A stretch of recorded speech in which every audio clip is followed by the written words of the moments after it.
Alors je pense que pour les armées, c'est très compliqué parce que la doctrine, c'est un petit peu inculquer des habitudes de comportement à l'ensemble de l'armée en fait. Oui. Et on en a besoin parce que on a quand même besoin d'habitudes parce qu'il faut savoir comment nos subordonnés vont réagir s'ils sont mis dans une situation où ils doivent être autonomes. Donc euh, on doit pouvoir anticiper les réactions de nos subordonnés dans ces situations. S'ils Oui. sont loin de nous, que ferait-il ou dans quelle direction ils vont aller, voilà.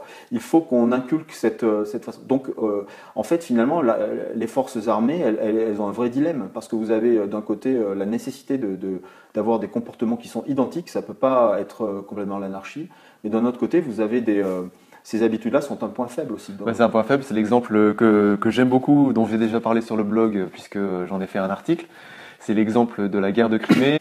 J'ai un de mes amis qui était chef de corps en Afghanistan et qui m'a raconté qu'il s'est rendu compte et il en a pris conscience qu'après après plusieurs mois, qu'en fait, il déclenchait des opérations qui étaient à peu près tout le temps à la même heure et puis d'une durée identique.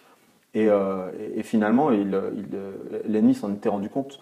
Et lui, lorsqu'il a pris conscience de ça, il a réussi, et d'ailleurs je mets l'exemple dans le livre, hein, il est dans le dernier chapitre, il a réussi à l'utiliser contre l'ennemi, qui pensait que vraiment on n'était pas capable d'appliquer des stratagèmes, qu'on était trop prévisible, etc. Et là, justement, il a pu obtenir un succès important grâce à ça.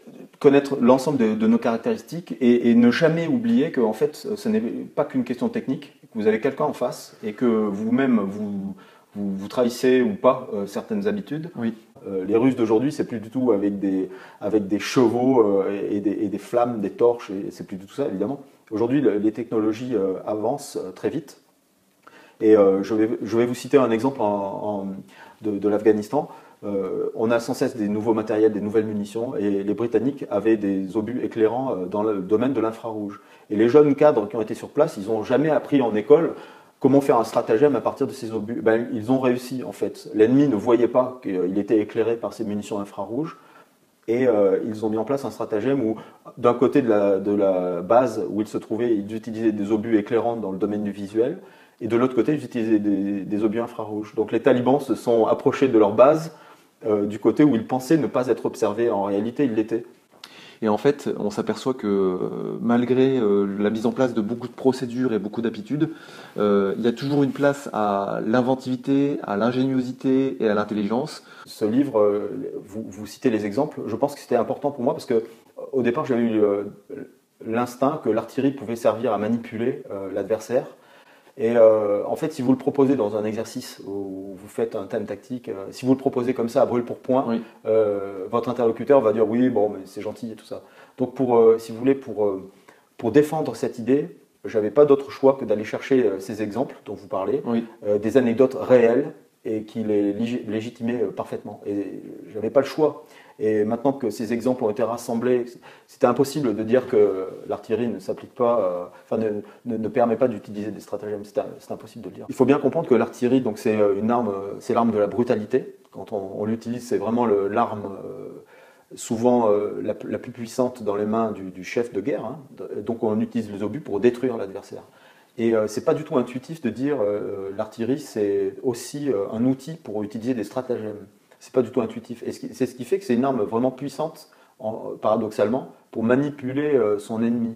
Et comme vous me disiez tout à l'heure, les habitudes, c'est vraiment la clé en fait. Si vous avez compris les habitudes de l'ennemi, si vous avez compris comment à la fois le chef va réagir, mais aussi le soldat en face, le technicien, vous pouvez utiliser cette arme pour le manipuler. Et franchement, il n'existe pas d'autre outil au monde qui soit a priori aussi peu propice à l'emploi des stratagèmes. Vous tirez à 30 km, comment voulez-vous manipuler quelqu'un qui est à 30 km de vous?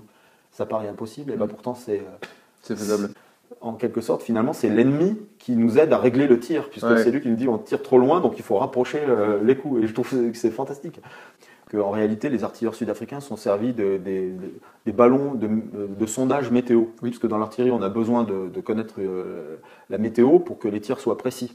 Et donc il y a une section qui balance des ballons avec un papier alu en dessous et qui nous permet de mesurer la vitesse du vent en fonction de l'altitude. Et donc eux, ils ont mis plusieurs enfin, rouleau de papier aluminium en dessous, et effectivement, l'ennemi a pensé que c'était des hélicoptères. Et donc, vous avez le moyen le plus inoffensif d'un régiment d'artillerie qui est utilisé et qui est le seul moyen qui permet de détecter et d'inciter l'artillerie solaire ennemie à tirer et à se dévoiler. Alors, l'anecdote qui me paraît la plus originale du livre, c'est une ruse de guerre qui a été mise en œuvre par les Allemands, qui me paraît absolument incroyable. C'était pendant le débarquement en Normandie, donc les Alliés avaient du mal à progresser, et puis vers fin juillet, ils ont quand même fini par avancer un petit peu. Et c'est un observateur d'artillerie canadien qui raconte l'anecdote. Et en fait, les Allemands, ce qu'ils ont fait, c'est qu'ils ont laissé un lance-roquette, un Nebelwerfer, donc c'est un petit lance-roquette sur place. Les Canadiens dépassent le lance-roquette, il est chargé, dedans il y a toutes les munitions. Et l'observateur décrit que lui, il s'avance vers la ligne des contacts, il s'en va un petit peu plus loin. Et puis, il entend soudainement, peut-être une heure ou deux après, il entend le bruit de ce lance-roquette. Comme ça faisait un mois qu'il se faisait tirer dessus par cette sorte de lance-roquette, donc il se met par terre. Mais il se rend compte que finalement, les roquettes, au lieu de venir vers lui, elles s'éloignent. Donc il se dit, ce sont les artilleurs canadiens de mon régiment qui ont retourné cette arme contre les Allemands. Donc c'est fabuleux. Donc il ne se pose pas plus de questions, mais à peine une minute plus tard, il entend de nouveau le bruit des roquettes. Mais cette fois, elles viennent vers eux. Et effectivement, grand fracas d'explosion. Les roquettes allemandes ont tiré sur la zone où était installé le lance-roquettes qu'ils avaient laissé sur place, délibérément. Ils connaissaient la position. Voilà, dont ils connaissaient la position. Et en fait, malheureusement pour les Canadiens, il y a eu beaucoup de morts à ce moment-là, parce que quand ils ont utilisé le lance-roquettes, comme ça faisait plus d'un mois qu'ils se faisaient tirer dessus par cette arme, tous les artilleurs du coin sont venus regarder cette arme, et enfin on va se servir de cette arme contre les Allemands. Et en fait, ce qui s'est passé, c'est que les Allemands savaient exactement, comme vous le dites, la position où ils avaient laissé leur lance-roquettes, et à l'époque, ils n'avaient pas la supériorité aérienne, donc c'était très difficile pour eux, avec leur artillerie, de savoir s'ils allaient tirer sur des cibles adverses. Oui. Donc ils savaient que quand ils auraient laissé cette arme, la tentation serait irrésistible pour l'ennemi de l'utiliser. Et donc, ils savaient que s'ils tiraient dessus, il y aurait des ennemis tout autour. Et c'est exactement ce qui s'est produit. Okay. Et je trouve que cette tactique est d'une intelligence absolument incroyable. Et elle montre bien que, finalement, quand vous réfléchissez, quand vous utilisez le peu de moyens qui sont à votre disposition dans une situation de combat, vous pouvez obtenir des succès considérables.